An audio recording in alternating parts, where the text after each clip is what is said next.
आप ये सोचो कि भगवान को पाना है तो फिर बाबा बनना पड़ेगा, धोती लपेटनी पड़ेगी और महाराज बिल्कुल मुन्ने होना पड़ेगा।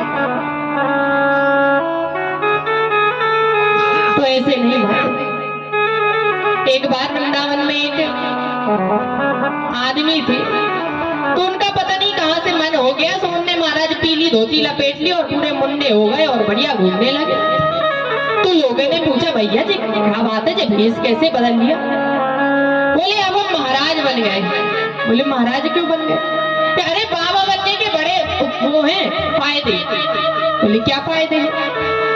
बोले सुनो, मूड मुड़ाए तीन गुण, मूड मुड़ाए तीन गुण, सिर की मिट जाए खाज, और खाने को बढ़िया मिले और लोग कहे महाराज। प्रेम से बोलिए राधे। पहली बात तो मूड मुड़ा लेते हैं तो बढ़िया ये खुजली चली जाती है। दूसरी बात, जगह जगह बोलेंगे आओ बाबा जी भोजन कर लो, आओ बाबा जी भोजन, और महाराज महाराज करके सब पांव पड़ेंगे। तो बताओ क्या वो साधु किसी काम का है? अच्छा साधु किसको कहते हैं, संत किसको कहते हैं?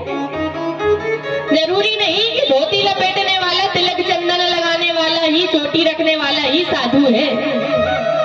आप एक पैंट शर्ट पहनने वाले व्यक्ति को भी साधु कह सकते हैं, एक जीन्स पैंट पहनने वाली लड़की को भी साधु कह सकते हैं। साधु का अर्थ क्या है? साधती इति साधु, जो बिगड़े काम साधे वो साधु है।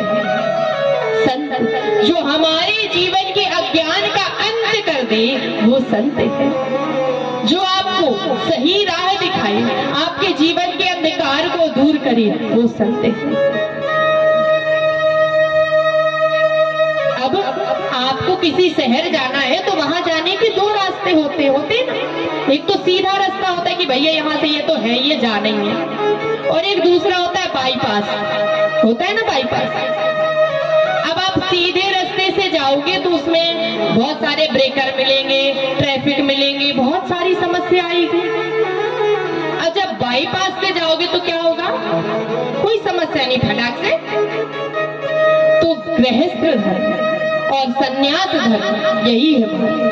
सन्यास धर्म है बाईपास रोड, सीधा जाओगे भगवान के पास, और जो गृहस्थ धर्म है वो है महाराज सीधा रोड, जिसमें जाओगी तो आपको परिवार रूपी ब्रेकर का सामना करना पड़ेगा, समाज रूपी ट्रैफिक का सामना करना पड़ेगा, लुढ़कते धुलकते कटते पिटते जब जाके महाराज आगे जाओगे और भगवान से मिलोगे।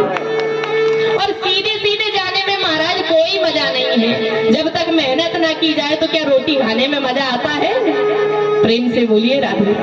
तो गृहस्थ धर्म में रहकर भी इस धर्म का पालन करके हम भगवान को पा सकते हैं। जरूरी नहीं कि